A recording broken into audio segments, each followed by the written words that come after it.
I'm just going to do the normal quick checks just to make sure that everything's working. In all fairness, it has actually generally worked pretty well so far, hasn't it? Really. So I reckon that it's going to happen. So just checking. Well, it says that I'm live earlier than it appears on YouTube. So just having a quick check there.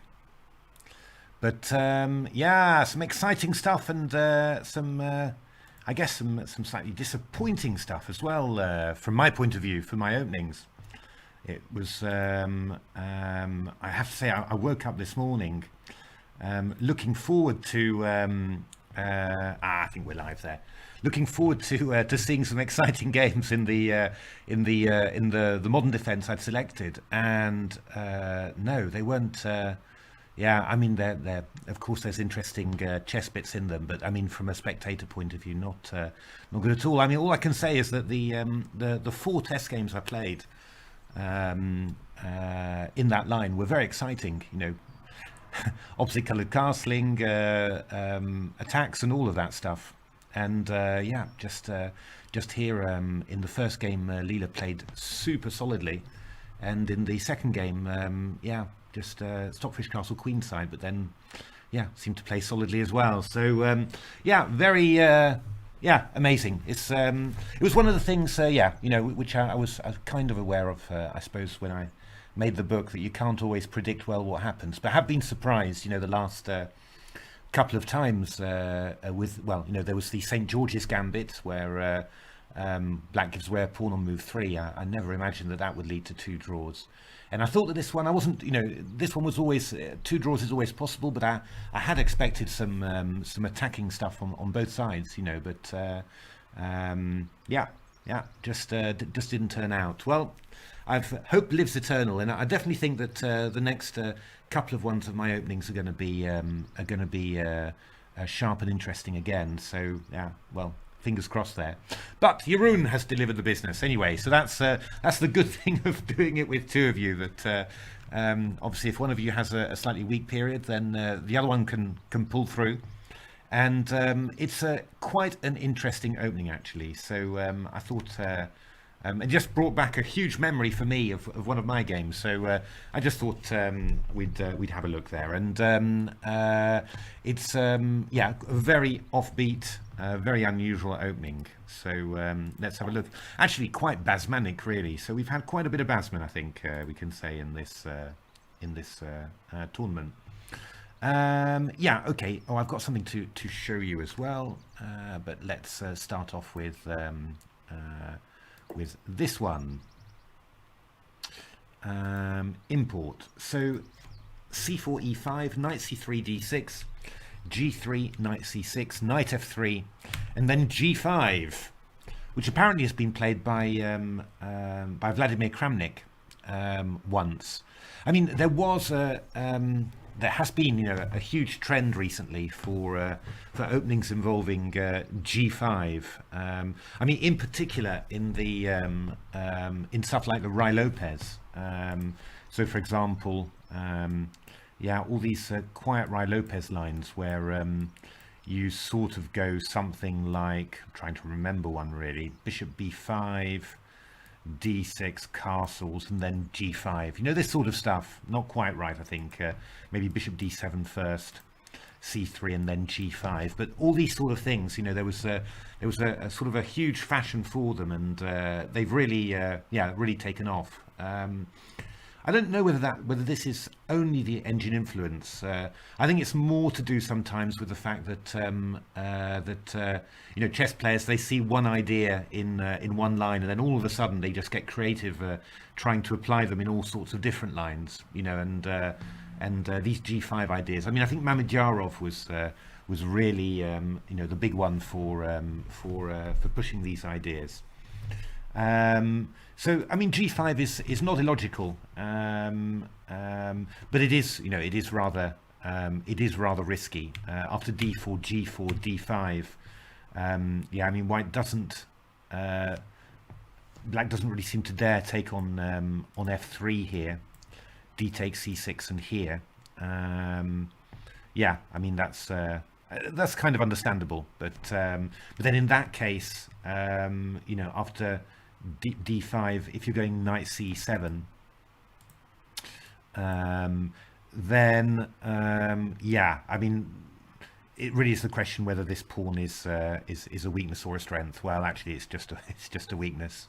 The problem is with this thing. I mean, very often, you know, in the King's Indian, you know, you push the kingside pawns forward, and that's absolutely great. But you do it once White's position on the kingside is settled. You know, once White's castled over there, etc. And then you push the pawns, and there's a target. I mean, here the problem is that you're doing it so early that White has got, you know, plenty of time to anticipate, you know, what's happening there. And so White doesn't need to castle kingside. White can put his king on the other spot. White can start making pawn moves very early to exploit stuff, and yeah, you know, it's going to get difficult. Just one moment, I've just got to get the door.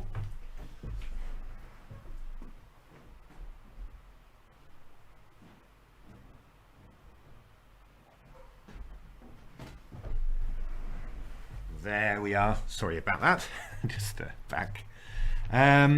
So yeah, and actually, you know, just looking at this variation, it reminded me incredibly of one of my own games, which I just wanted to share with you. When else would I get a chance to share this this game? So let me just new game and then file open this one.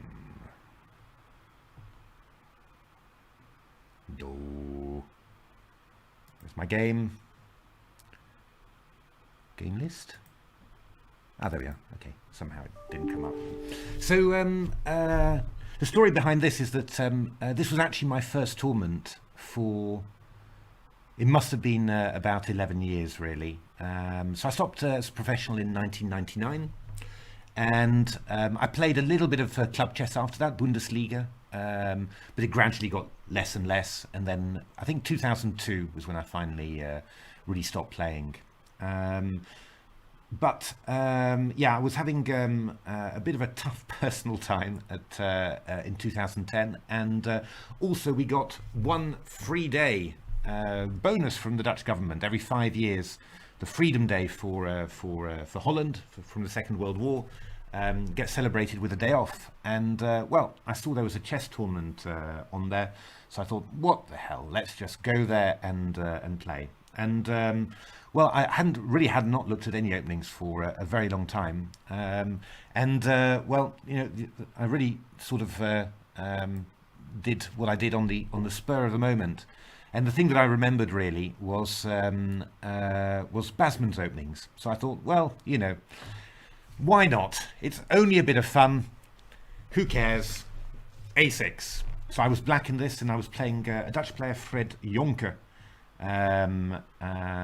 who was white, and yeah, and this was at the Bevrijdingstoernooi 2010 in Wageningen. So h6, knight f3, d6, c4, g5, knight c3, bishop g7, bishop e2, and g4. So I think you can see the reason why you know, this game made me think of this one. And this is actually quite a cunning little idea, because so White played knight h4. I went knight c6, hitting the pawn on d4. White went bishop e3, and then I went e5.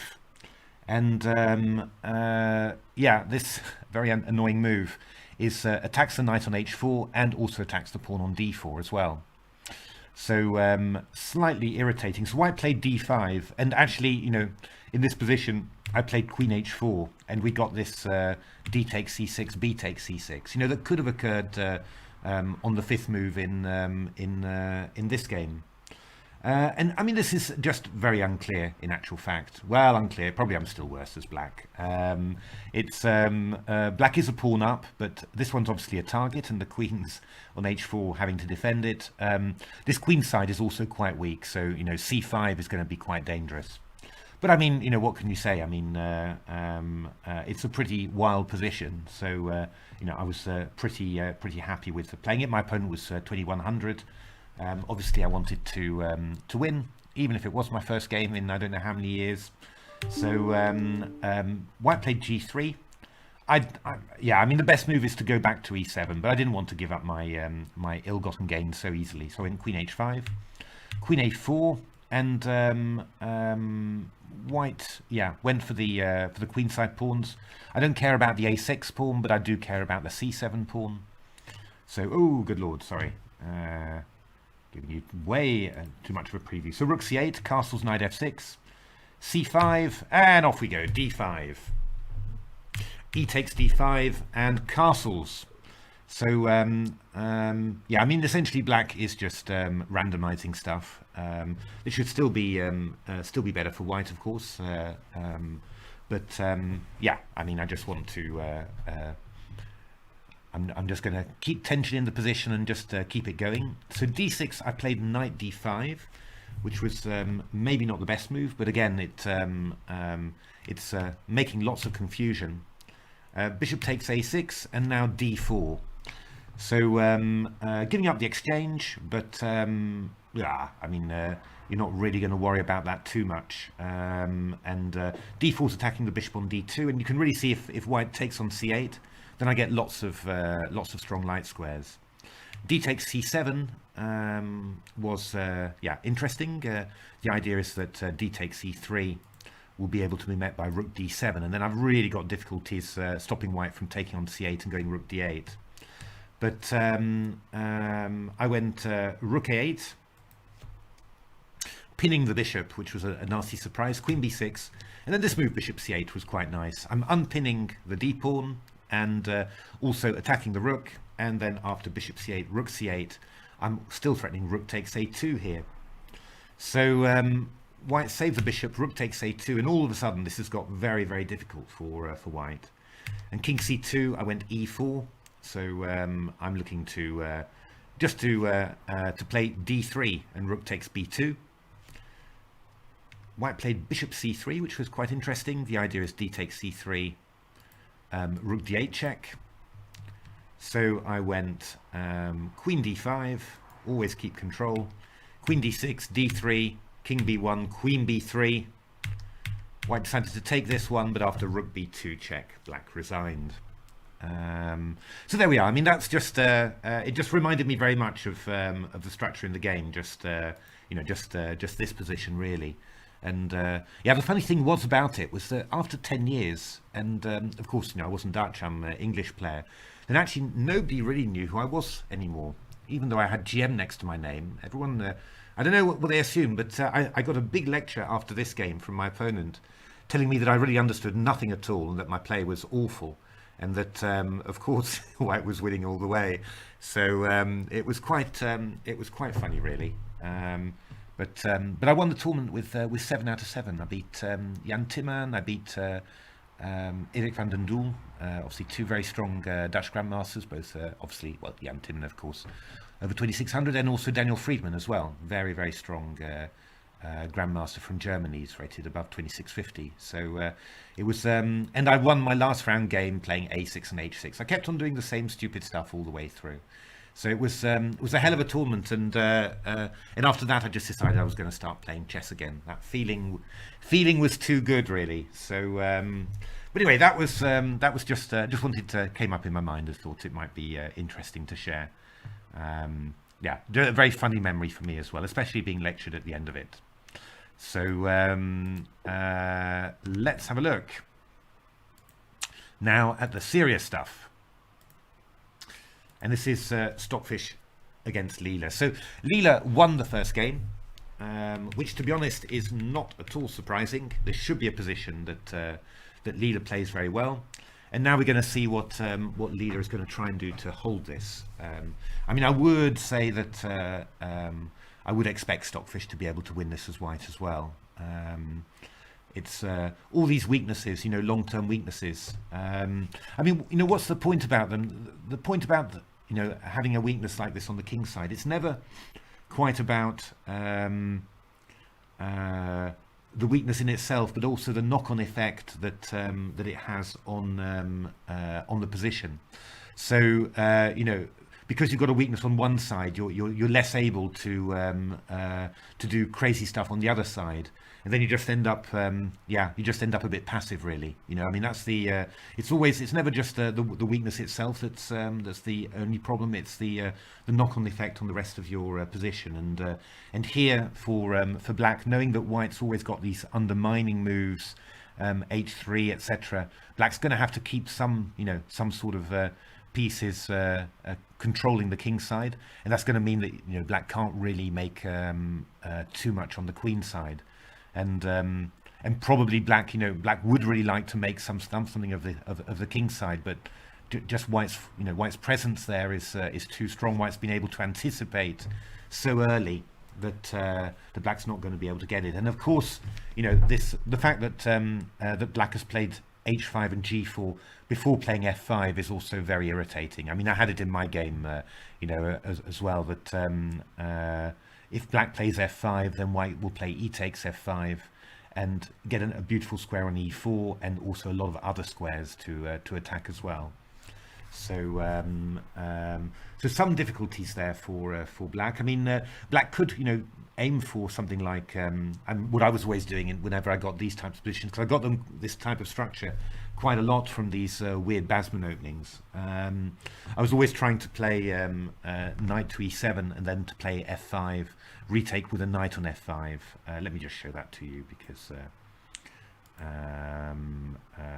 yeah, I mean, just play a random move, f5, and I was trying to play like this basically, and get a knight into d4, but play my bishop to g7 and hope for some counterplay sometime. But I can tell you there's a lot of weak squares around there, and whenever you play these openings, you do have a fraught period of 10 or 10 moves or something, where you're desperately hoping that that white's not going to be doing something quickly against you. You get organized, and then in the end everything looks fine, but there's always a big moment of vulnerability, and of course yeah, with engines, that's those vulnerabilities do get exploited. I mean, it's really not the case anymore that with offbeat openings you can confuse the computer. I mean, there's just no sense at all anymore in which that's possible. It's either a good or a bad opening, and a bad opening gets hammered wherever you put the pieces, really.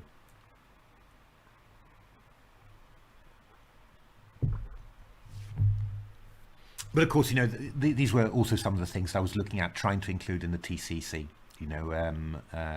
Basmanic type things. I think I think I do have a few extra, so and a few quite nice ones as well. So you never know if yeah, get to do the next Sufi book, then yeah, definitely got some more Basman openings to try. I mean, I do. Yeah, I mean, I'm not sure whether everyone's equally keen on them. That's the problem. For me, it's a big part of my youth, and a big. I think you always get very interested by stuff that's not really your style of play. And I've always been quite mainline theory, and occupying the center. Pretty classical, and all the stuff that Basman's doing, etc. It's really quite. It's the antithesis of my style of play, really, which is why I've enjoyed playing it so much. Because studied it quite a bit, and then being able to play in a style that's not your own is incredible, really. It's a very nice feeling. So yeah, but and also these were the openings that I picked up. This is the creepy crawly. 1a6 to h6 when I started playing chess again from zero. So it's quite a I've got a real soft spot for that whole period of British chess and the openings and everything. But yeah, mustn't overdo it, because not everyone likes them. It's so hey Pezza, hey McMux, hey Andre. Yes, sour grapes from my opponent is true, but I think he was a bit. There is still, amazingly, yeah, a certain element where people get feel a little bit insulted when you play an opening like that against them. I think, yeah, I think it's probably changing. I think with blitz and online chess where everything gets played. But yeah, I mean, there is really a big element that people get insulted. I mean, I don't know. There was a book that was brought out recently by Gerard Welling and Mike Basman. Although I think that Gerard did most of it probably. But it was to celebrate Michael Basman's 75th birthday, and I did a review of it in New in Chess, and I thought the analysis was really not very good, of all the lines, especially if you start letting the engines loose on that, then they find many mistakes. But the first few chapters where Gerard described his reminiscences of Mike Basman, going to a tournament in 1978 and 1980, when Basman stuff was really quite new and unexpected. And seeing the reactions of people, the anticipation, what's Basman going to do next, was a really beautiful piece of writing. And I mean, I kind of think that the book is, for that alone, for those 2 or 3 chapters of reminiscences, I thought, from that point of view, the book is worth getting alone, and it was really incredible. And but still, seems like 30-40 years later people are still getting annoyed and upset when they get an A6 and H6 against them. It's quite funny really, but it's and of course the idea is not to insult, but of course if your opponent is getting upset by something and he's brought out of his balance, then yeah, that's kind of positive. I mean, I'm not a nasty person, I think, but yeah, I do like those sort of practical advantages as well. It's but let's have a look. Let's get back to the Leela game, because I think we've had some more moves. So I'll just grab them and import them. And import paste PGM import. So what has Leela done here? So knight g6 was played, just to chase away the knight from controlling the f5 square, I think. I think that's the important point. Knight g2 and then h5. Possibly aiming for h4 later. Also maybe just to stop white from playing at h4 to h5 to drive away the knight. And then white plays e4, sort of hammering down on this f5 square. And this is really the... basically the source of white's advantage. It really interferes with black's kingside play, and then if black's kingside play isn't getting any further, then these pawns start getting to be targets that you can undermine. So b6 from Leela, a rather mysterious move, I have to say. Yeah, I think Leela has decided that it can't do anything on the queen side, so it's just going to try and set up some sort of barrier on there. But the problem with a move like b6 is always that your only counterplay on the queen side would be the move c6, and then if you're playing b6 and then of course c6, the point is if d takes c6 you take back with a pawn. If you go b6, then if you play a subsequent c6, then you're always going to get a huge hole on d5, so you basically can't do it. So b6 is basically saying that I'm not going to do anything on the queen side. I'm just going to try and hold. So Leela is going in full holding mode here. That's what you can see from that, and that's quite interesting in a way, because we saw this in the Czech Benoni games as well. Let me just bring those up and mention them. Oh yeah. Yeah, Jeroen saying that this is a line from a Dubov-Naya game, and Kramnik played it with black as well. I am astonished, to be honest. What are these guys doing? What are these guys doing? It's yeah, no, that's been one of the the great things of chess recently. That I think 5-6 years that. That people are trying more and more stuff, and I think the prevalence of online chess, blitz, all of this is helping drive that, and I think also the influence of engines as well. That the influence of engines as well. That they're showing us that things that we would say, oh, that's just lost. Well, the engines are holding it, finding ideas in there, and then you say, well, okay. And if it's not completely lost, then maybe I can try it. And that's kind of the thing there. Oh, wait a minute. I wanted to show you the. I got distracted. I wanted to show you the Czech Benoni games because I thought these were quite telling, really. Czech Benoni. Looking through the schedule here. So yeah, I mean, when Stockfish played it, Stockfish swapped off the dark square bishops, which I didn't like, but then Stockfish really went for this counterplay, Benko style counterplay, making trying to make something happen. Whereas if you look at what Leela did, Leela just went for the passive hold. So Leela just set up. Oh, good lord! Sorry. Leela just went for the solid sort of. I'm just going to hold this position forever. It never played b5. Just set up its pieces and waited. And obviously, the position that we ended up in later. This type of position, the queen side was blocked, not looking for any counterplay there, just waiting and holding.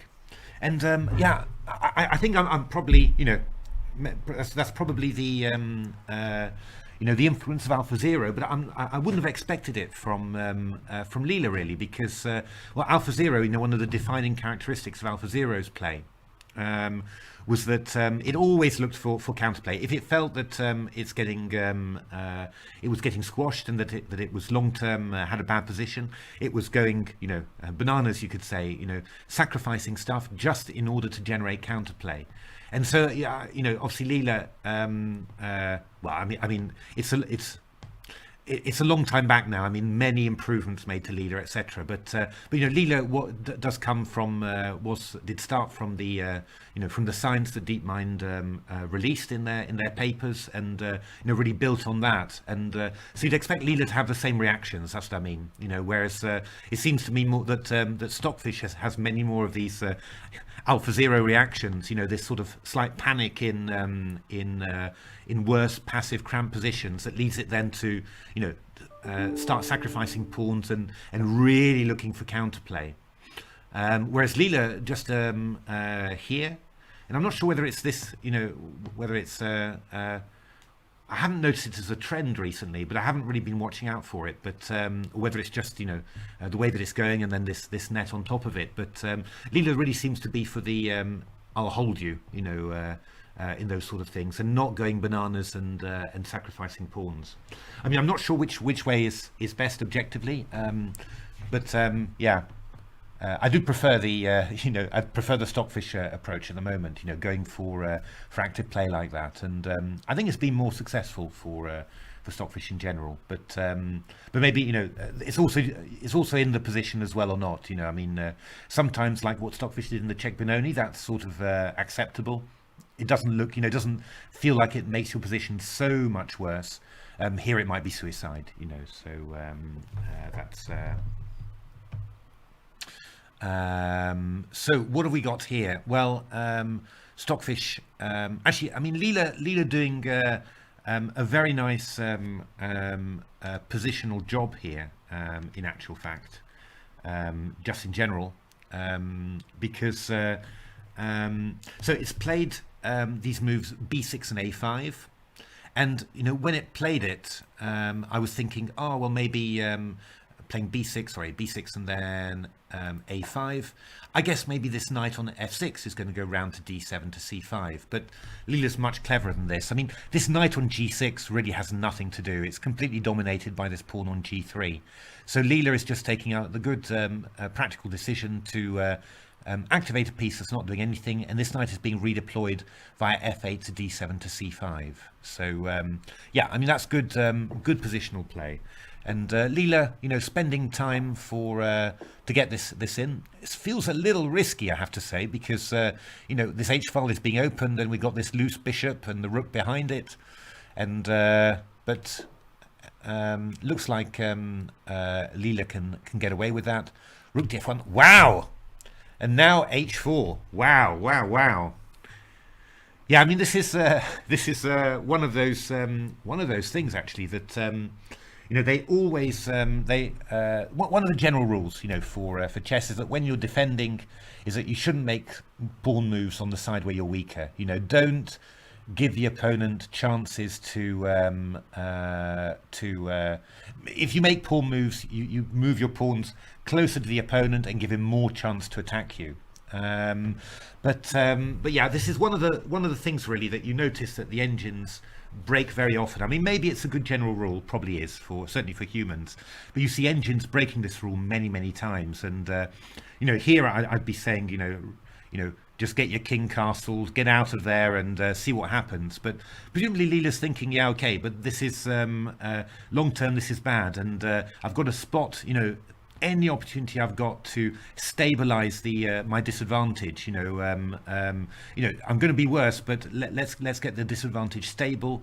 One of those advantages that are worse but doesn't get much worse. It's not on a decreasing slope all the time. And this move h4, and this one, yeah, I'll just switch over to here.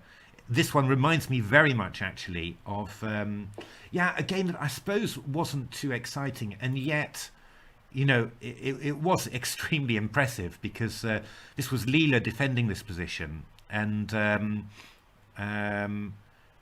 in this position, we reached this position with black. Leela's black, Stockfish is white, and I was looking at what would happen if black plays bishop d7 and castles, and it was looking very promising for white, really. Just a clear, easy advantage, lots of good spaces for your pieces.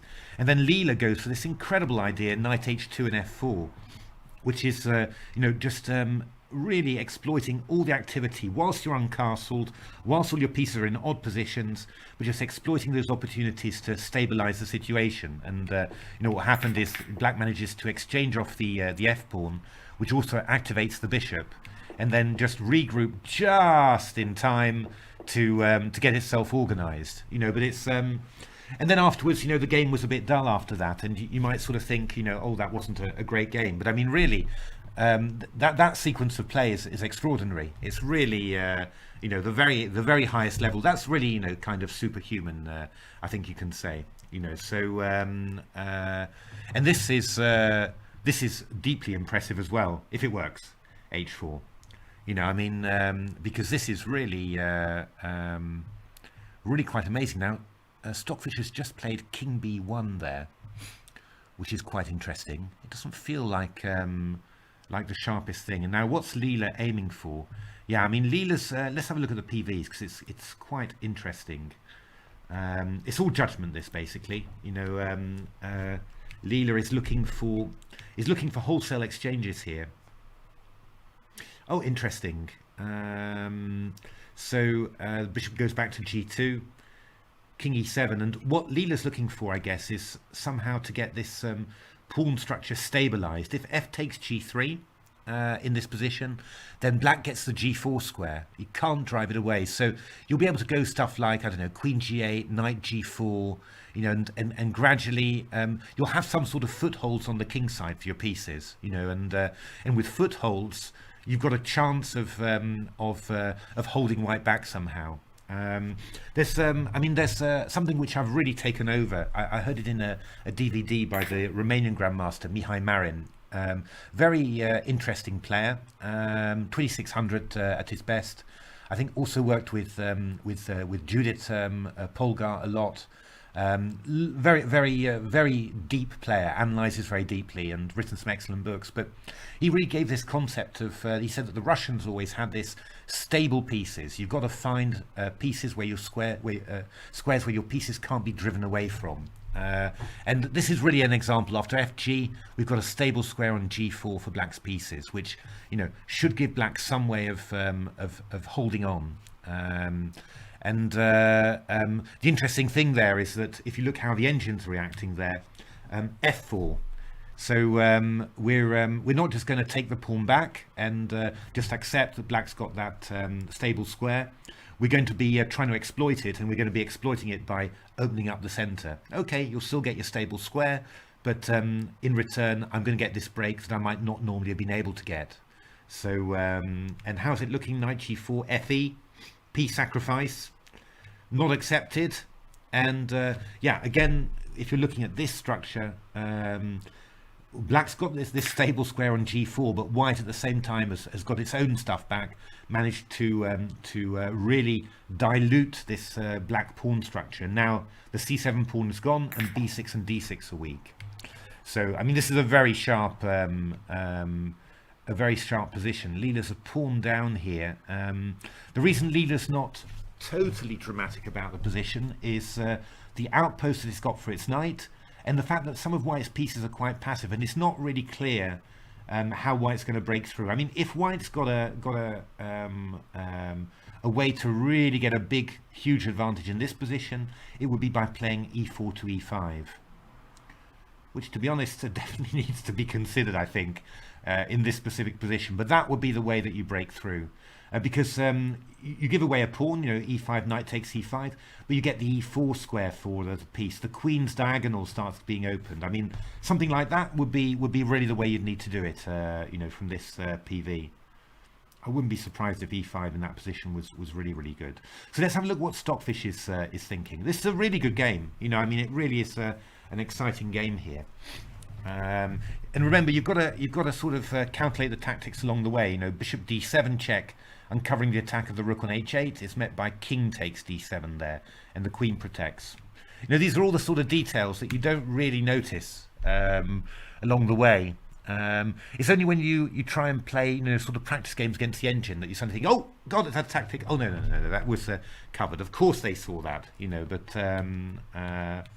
here we are. Yeah, I mean, we're really, this is there's a huge PV agreement here, so we're definitely going to get this. Bishop g3 and then queen g7. I think this is actually the same line, isn't it? Wow, look at this. This is really actually both Leela and Stockfish are seeing this line as the best line. That is quite incredible, really. You know, it's because this is a complicated and weird position, and you know, both Leela and Stockfish are seeing the same line. Again, you know, I keep on. This is a time. This is turning into a bookmaker's lament, but yeah, it is quite tricky. You know that. I mean, you know, part of it is that, you know, these two engines, especially, you know, Leela and Stockfish, they are converging onto being able to play, you know, the best moves all the time, and they're going at it from completely different angles. You know, one through enormous search, the other one through enormous evaluation, but very often they are converging. You know, and yeah, I mean, I'm assuming that this is really the best play for white, and that, but you never know. It could be that, you know, in a year's time we've got a much stronger engine again, and it's just showing that these lines aren't the best. You know, that there was much better beforehand. But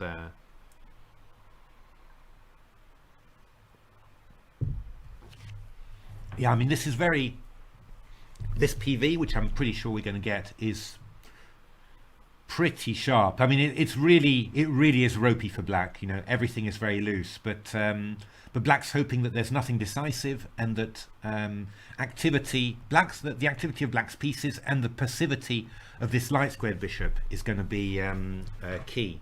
And in actual fact, what you're seeing in both PVs here is that white plays bishop h3 in order to... I jinxed it. What did I jinx? What did I jinx? It's yeah, I mean, the white's trying to exchange off this this bishop straight away, because this is really the worst piece. But once you lose this light squared bishop, then all these light squares become weak, and the chances of this e4 pawn being traded for the f6 one become quite big. You know, so yeah, this is really you know, really very exciting, this one. And yeah, excellent, really excellent. I have to say, I was a little bit worried about this when I saw this opening choice. I was worried it was going to be just a simple 1-0 actually, you know. But I think certainly the games that we're having here definitely have made this an excellent book choice. So well done, Jeroen. That's really good. Because yeah, this is really excellent stuff. I mean, really, high class engine chess with unusual positions. I mean, you can't really ask for much more than this. So let's have a look. Let's have a look at what the PVs have become. Bishop e5, knight e5. So Stockfish's PV has moved, well, I guess a little bit more similar to Leela's here. We'll just lock it again. Thank you again, Jeremiah. I've got to say that for this tip of locking the PV, so that it's not constantly moving whilst the engine is thinking. I mean, to be honest, at moments like this, I mentioned it yesterday, sorry. I think probably if you watch enough of this stream, you'll realise I do repeat the same things a lot. But it's a lot of these things, I don't know, if you played shogi, then you'll be familiar with shogi sayings. The Japanese have got a huge amount of these sayings that they bring out all the time to explain why you should do a certain thing in a shogi game. And well, for me, this position is really one where I just think of what the late great Tony Miles always said was, well, a pawn is a pawn is a pawn is a pawn. You're not sure whether this is winning or not, but you're a pawn up, and that just that is worth 100 moves of torture for the opponent. And that's basically my feeling about it. I mean, yeah, this position, it does feel like white should be able to cause quite a lot of pain for black here along the way, even if it's holdable. I mean, Leela's PV makes me a little bit nervous, to be honest. I will say that, because Queen F2 grabbing this pawn, yeah, I'm not really sure. I have the feeling that that black should be able to do that. That I have the feeling more that black should be holding together and curling up in a ball and not doing it, not making any sudden moves, and going out and grabbing a pawn is really makes me very, very nervous, I have to say. Mr. Beads, we need some prayers here, I think, because I'm a little bit worried if Leela's going to grab that pawn. But yeah, this is a great game. It's really full of unusual stuff here. So wonderful. Well done, Jeroen. It's and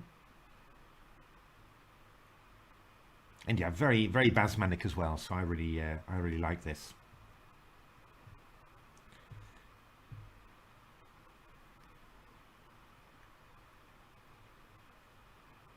Yeah, just looking at the. All right, let's have a little look at the PV. Just since I'm feeling nervous about it, let's have a look to see. Even remembering to switch the screen over. I do wish there was. I keep on thinking I'm doing something wrong here, because it seems quite a click-intensive way of importing a PGN all the time. But anyway, blah blah blah. Queen G7 check. Bishop H3. Knight E3. So. Knight E3. What possibilities does white have in this position? I suppose it's got to be a queen move, I suppose. We're talking, I mean, Queen F2 is what Leela's expecting. Queen E2 would also be vaguely a possibility as well. The only thing is that after Bishop H3, you do really need to play Queen E3 then, but I don't think that's a particular hardship. Just Rook H3 would allow Queen G1 here. Is that true? Yeah, that probably is true. And then Bishop E1. Well, is that true? I'm not. I'm not sure that is true. I mean, I was thinking, something like Knight G2 and being able to exchange off pieces, but Rook H7 check is going to be rather unpleasant there. So. Actually, come to think of it, Leela, what are you doing after Queen E2? What is your idea here? Leela?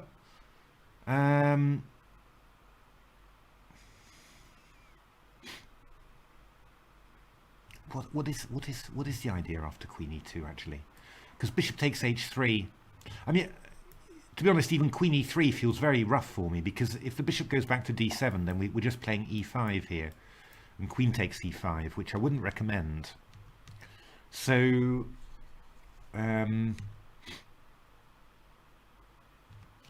so what is Leela's idea here? We're not doing anything. We're not going bananas, are we? With something like queen h6 or something, because then I'm definitely going to ask Mr. Beads to pray for for Leela's soul. I'm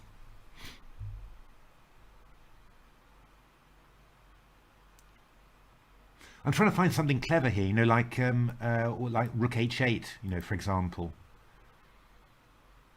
I guess this might be clever, because after bishop d7, have we got rook h4 here? Rook h4, queen g1 check, knight d1 forced, knight d1, and then we've got our threat of a knight c3 discovered check. But I'm not sure about it. I will be honest with you. I think there's maybe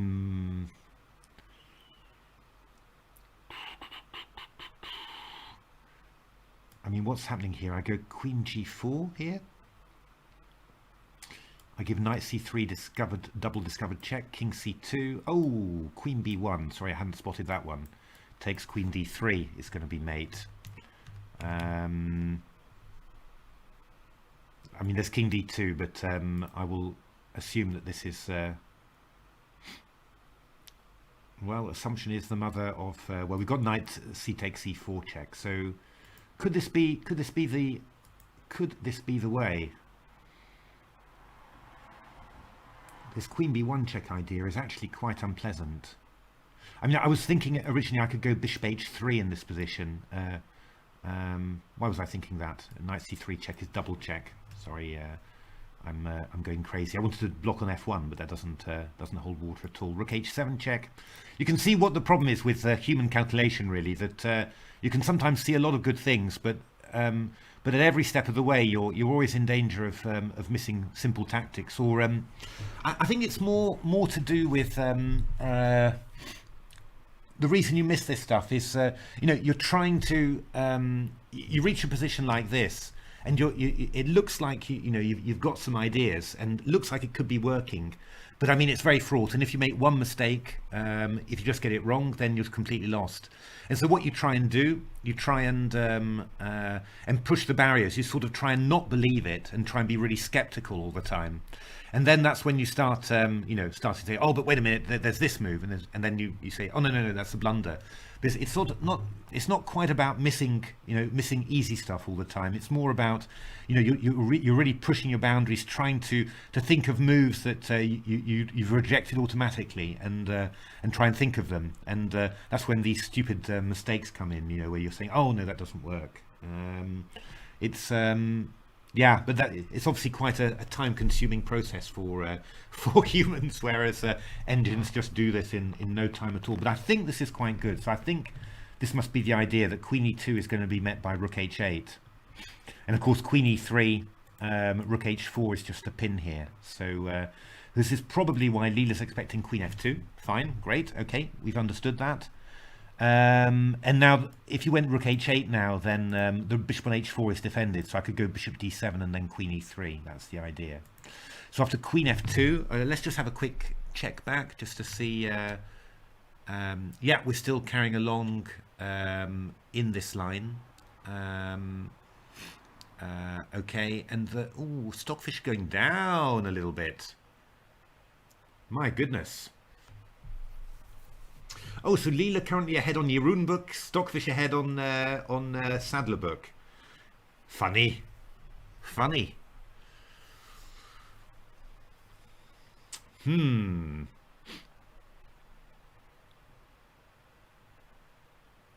It's yeah.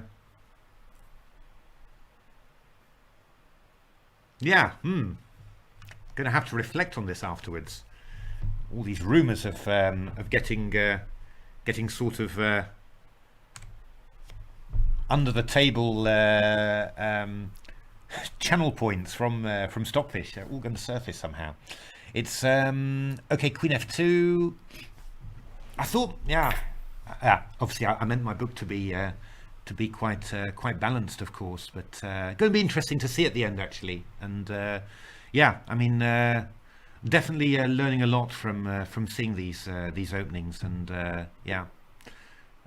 Yeah, maybe be able to improve it for a future time or something. Certainly, yeah, I'm wondering whether I've sailed a bit too close to. I mean, 0.35 was the eval that you sort of say that then Leela starts thinking there's winning chances from there. I wonder where I've sailed a bit too close to 0.35 a few times. Whether you should go above a bit more.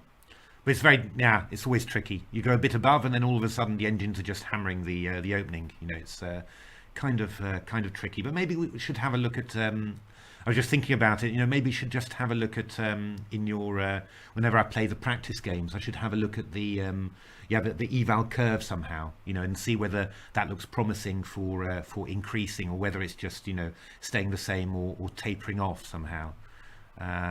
Maybe that's a good way to do it.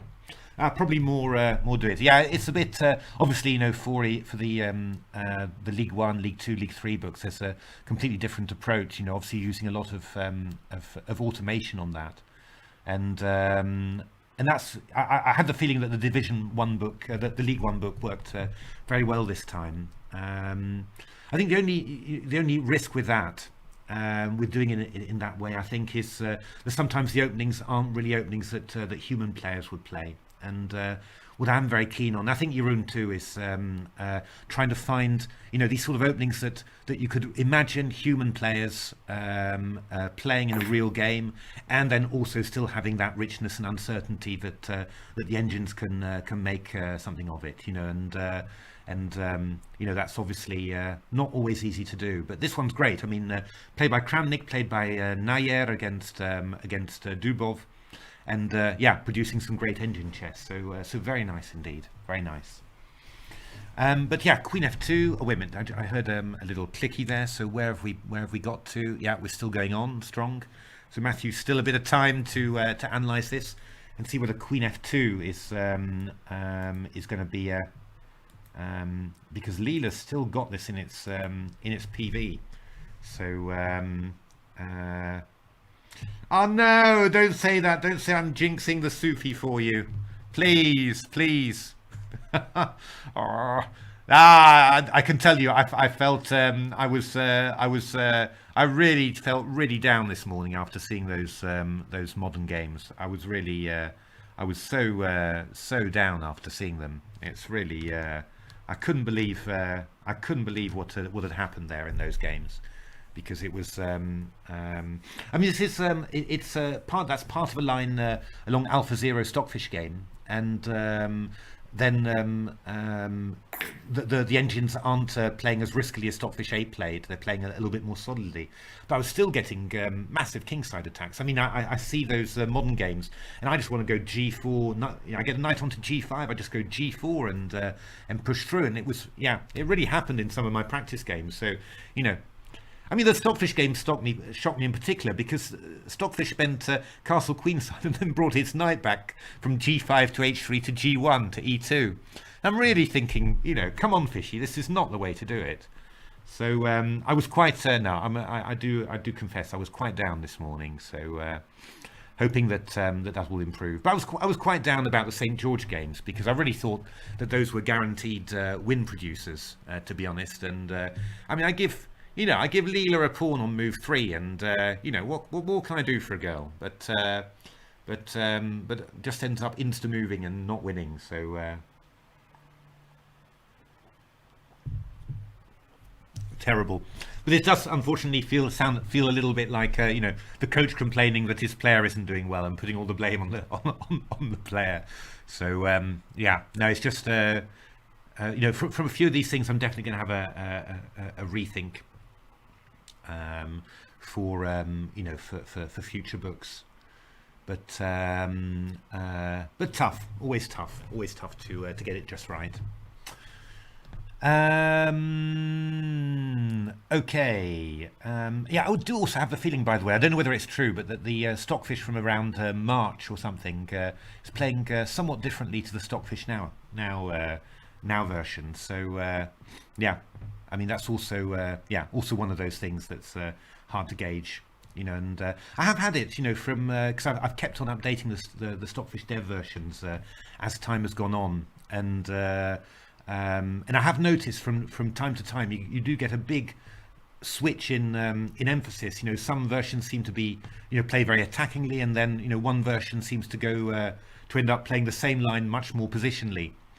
So yeah, that's kind of, and I've certainly seen a difference in the lines that Stockfish is choosing between. I think 24th of March is the main one I've been. I did lots of tests with, and this version. I mean, that's not a complaint in any way, you know, but it's just yeah, just quite fun and interesting to see that. So back to Queen F2. And then knight takes c4 from Leela, and I'm saying to Leela, are you really sure you want to do this? I reckon that we are going to be praying for you when you do this. Why does it make me nervous? Well, it makes me nervous because I've dragged the queen to attacking the pawn on f6, and I'm not covering this e5 square. That's why it makes me nervous. So, you know, breaks like e5 are going to be possible, and also this knight is loose. So tactically, you know, I'm getting nervous as well. But Leela is not afraid, so why should I be? I mean, there are a number of very tempting ideas. Let's just run through them for a moment. I mean, bishop d7 is one idea. Obviously, if you take with the king, I get bishop f6 in, which is going to be unpleasant. I mean, I'm just threatening queen f5 check and rook h7 afterwards. So you're going to take off with a knight.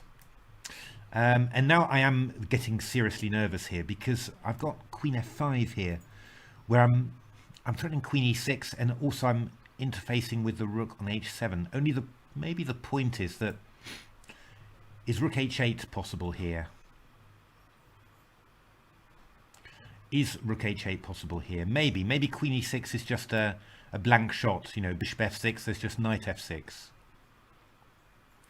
and I'm not getting mated in any shape or form. So maybe that's true.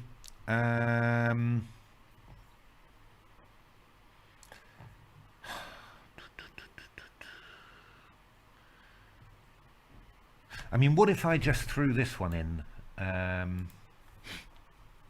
Probably the problem there is this king on b1, because, you know, well, what I was thinking of was obviously if you take with this knight, in principle after queen f5 we're no longer defending f6 so well, so queen e6 check, bishop f6 is a threat, but we've got moves like queen g6 simply. And I don't know whether these lines are anything, but if I'm unlucky they're not anything, and I probably am unlucky, I'm afraid. So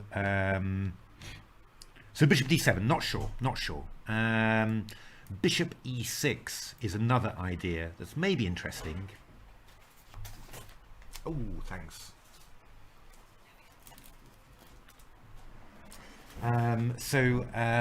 Bishop e6 is something that is interesting as well. Just the idea being, well, let's play a bad move, just to free up the d5 square, so we get knight d5.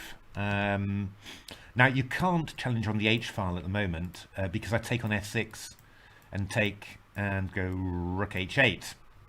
So what are you going to do?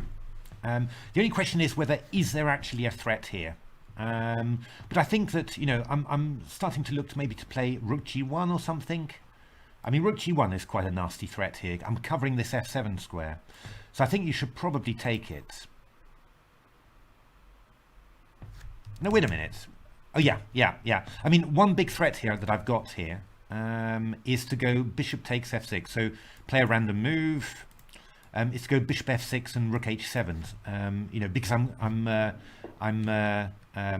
playing bishop e6 has opened up the h file here. So I'm scared. Yeah, unfortunately this doesn't work now because I've got knight g7 through sheer good fortune. So d takes c6. Oh yeah, but this is working, right? I just go bishop f6 here, rook h7 check, bishop f7, knight d5 check. This is just working. So I think bishop e6 is it's going to be dangerous here. Because I mean knight e5 as well. You know, I just take on here again and go rook h7, knight f7, rook f7. So you're going to have to find a good defensive move here, and that might be rook f8. All right, that might be rook f8 because bishop f6. I've got well, whatever, rook f6. You know, I mean, fine, easy. However, now we start. I mean, I tell you, I'm so worried about this. I mean, what do I want to do? I mean, if I'm really thinking just strategically here, I mean, I want to get my knight to d4. That's what I want to do. And if my knight threatens to get into f5 or something like this. So, I mean, knight e2 is definitely a possibility. The only thing I've got to watch out a bit for here now is, well, can black take on e6 now simply, like this, and do this, for example. And the second thing is, are there tricks with knight d2 checks and stuff? Because I've got to watch out for that as well.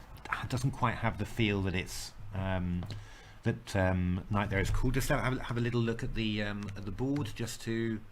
Yeah, we're getting two there. Is Leela is... Oh no, I've locked the PVs, so wait a minute. Let me just unlock the PVs and we'll see what's happening. Leela is still going for knight e3 here.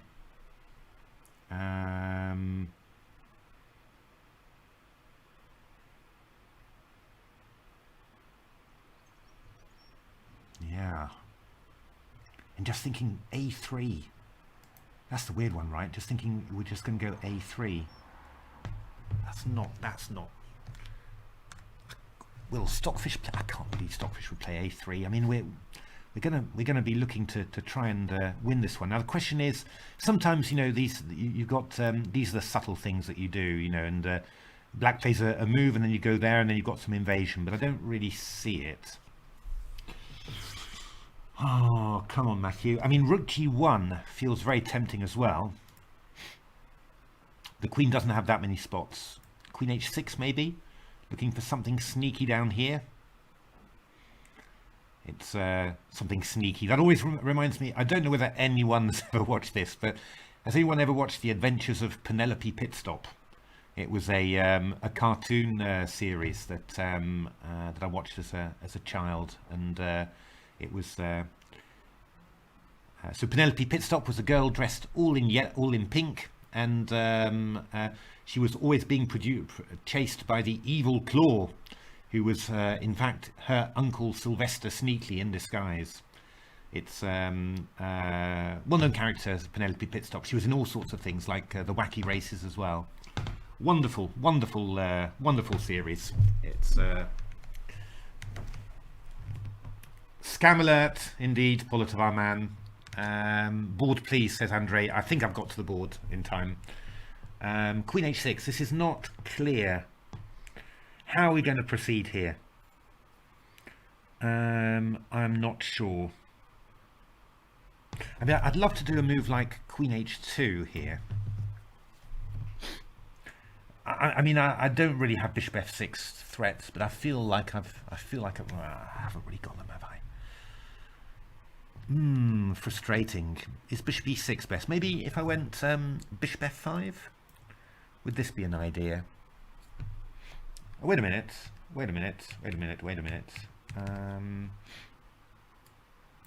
I mean, actually, if there was any justice in the world, then Bishop f1 would be the move that you'd play. Where you get the rook off, you get the bishop off the h file, attack the c4 pawn, and then you're threatening your bishop f6 and rook h7. Only I think this still works, because now you can drop the knight back to f7. Curses and damnations. I don't know. I just I'm finding it so hard to believe. So hard to believe for black. It just looks totally on the edge. All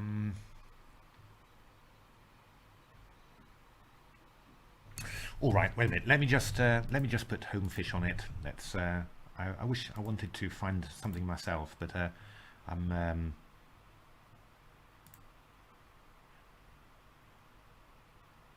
No, home fish is not. Anyway, there's nothing immediately obvious. But what home fish wants to do is knight takes.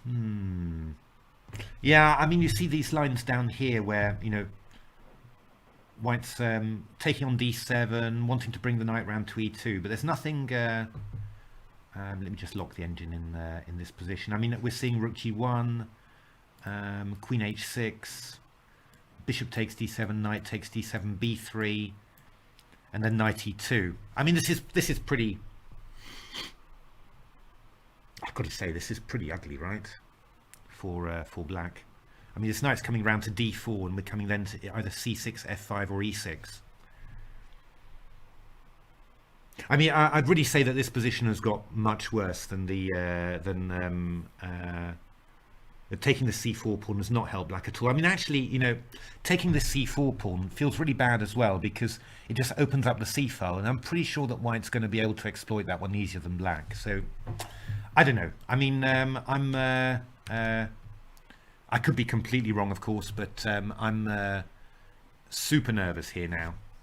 I think we're really getting to the crucial point. I think that knight e5, black still has some chances to hold this, and I think that knight e3 is essentially a blunder. I think that's my that's my 1 node per second opinion on this position. So yeah. So Mr. Beads, we need some praying. I think we need we need some prayer that Leela will see the light. I think the one thing that's scary is that there's 50.3 million nodes already. So I think bishop h3. I'm even going to bet that the knight e3 is going to be an insta move. So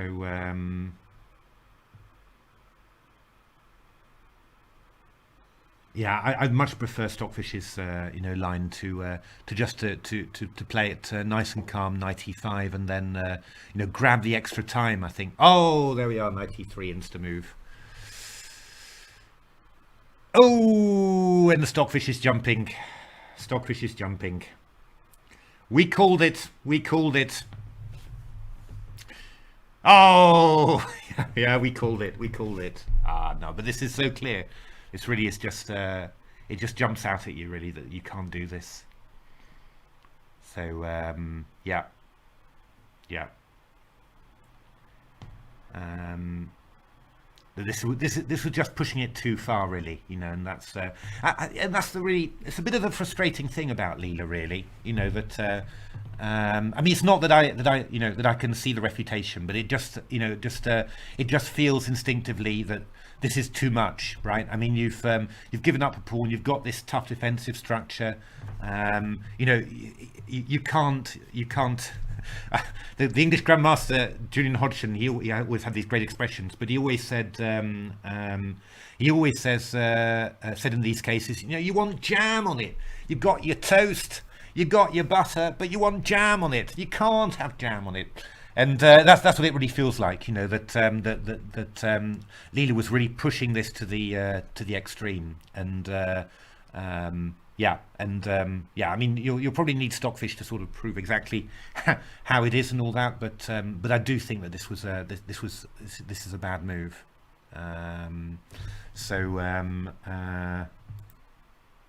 Whoa, playing Queen E2.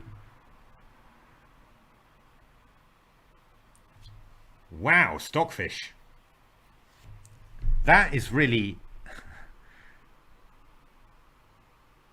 Oh wow! Well, this is going to be this is really Stockfish calculation now. Funny. Yeah, I can see the point of it now. It's really clever. Oh, these are good tactics. Let's have a look. Oh, this is why you do it, isn't it? Just to get amazed by this stuff. So what I said was that Queen E2 probably wasn't the best. It's a move I wanted to play, but I said it wasn't good because of Rook H8. Because after Bishop takes D7, we've got this move Rook H4, you know, and this line, which I think is indeed probably true. But what Stockfish is doing now, after Rook H8, it wants to play Queen to F2. So, I mean, in principle, you're saying, Stockfish, you idiot, what are you doing? Because you're just wasting time completely. But drawing this rook onto H8, it's going to add extra tactical possibilities. Now, let me just show you just a bad line, but just to show it. The idea is that by bringing this rook into onto H8, we're bringing up these possibilities, so that the a bishop takes F6 check is going to actually win the exchange in a lot of cases. So I think this is the idea of the whole trick there. Queen E2, Rook H8. But I tell you, this would be very hard. Well, if a human plays this, then look very suspicious, because I mean, a move like this that basically gives black a free move of development, and then judging that this might be better, that black developed is worse than black undeveloped. Yeah, you might think of it, but you're never going to. You could never calculate this properly. I mean, you just play Queen F2. But what's... Oh, wait a minute. Queen H2. Wow. Queen H2 going even further there. And then Queen F2. Yeah, I mean, this is quite amazing. I have to say, you know, I don't... this is, again, something that's, yeah, beyond my, my tactical capabilities. Yeah, I mean, I can understand the reasons why it might be good, but I couldn't possibly calculate at all that having the rook on H8 is bad in all lines. I mean, you know. So what is the PV here? Rook H8, Queen F2, Queen H6. Ooh, oh, oh, oh, oh, Queen E2. There we are. Boom. 2.61. That's a big advantage. I'm actually going to have to end the stream soon, because I'm going to have some lunch with my parents soon. So, but I think we've seen the turnaround at any rate. You know, that's pretty cool. It's so what is Leela thinking? 0.31. Yes, Leela was is looking at the line that I was showing. But I think Leela's missing this. But this is really deep tactics, you know. I mean, and it's really annoying that Stockfish's PV disappeared there. But this is really deep tactics. Yeah, or Stockfish has missed something. But I don't know. How many nodes did it? 31.7 giganodes. Probably good chance here that that Stockfish is correct here. I mean, I think Queen F2 would have been really strong as well, but presumably Queen E2 followed by Queen F2 is even better. If it doesn't turn out to be good, then yeah, obviously you'll say, well done, Leela. But I think Leela's missing Stockfish's idea of Queen F2 now. So Leela, unfortunately, is calculating the same as one node Matthew here at the moment, which is not a good good place to be in. It's yeah, I'll just thinking of future streaming plans. I'm not sure. I might do a little stream somewhere in the middle of the afternoon, but I'm supporting my Game Changer co-author Natasha. She's playing a shogi match this afternoon against Japan. So of all countries. So we're at it's Great Britain against Japan. We're at 1-1. I managed to beat a pretty strong player, probably the strongest player I've ever beaten in shogi. Obviously, probably number 1 million, 1 million rated in shogi, but by Western standards, pretty strong. So I managed to win that one. So oh, look at Crystal's PV. Okay, oh, fantastic. That's a great. Oh yeah, you've Alorel, you've put that Crystal's PV on super strong hardware, haven't you? So excellent. Thanks very much, Alorel. That's a great test. So let's have a look. Yep. So Queen F2, Queen H6, Bishop F1. Yeah, this is getting really sneaky now. Actually, if you look at the next moves, Stockfish thinks it's found this great way to redeploy the bishop off the H file, leaving this knight on E3 high and dry. The king hasn't been able to run. It's had to stay on E8, so it's still within the kill zone. And well, we've got all sorts of discovered attacks coming. I mean, I wouldn't be surprised if, wouldn't amaze me if Stockfish just went A3, King A2, and then afterwards just got itself together. But here it's, yeah, but this is just going to be winning, isn't it? No worries about this. You're never going to be able to hold all this. So rook g7, rook b7, and then yeah, I mean your king's passive as well here. So yeah, this is never going to hold. I'm pretty confident about that. Is Leela seeing this now, or is Leela still 0.69? Seeing Queen F2 now, and yeah, and the PV starting to the evaluation starting to rise. Ooh, dear, oh dear, oh dear. Yeah. So yeah, I mean, Leela's sort of thinking, ooh, I'm getting back to knight e5. Which is I don't know whether that's even possible. It might be true, but obviously, knight e3 back to g4, back to e5.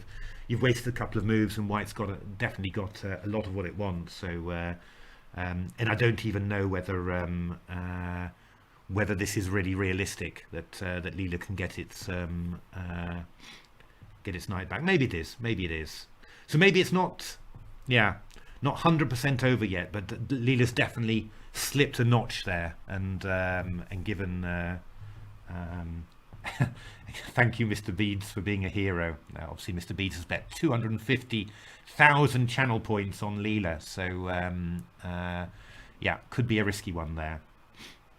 But this is a pretty cool game. This, by the way, really is a pretty cool game. I think also from a chess, it's always exciting when one engine wins, whatever. But also from the chess point of view, this has been a bit of a stunner actually. So really interesting concepts all the way.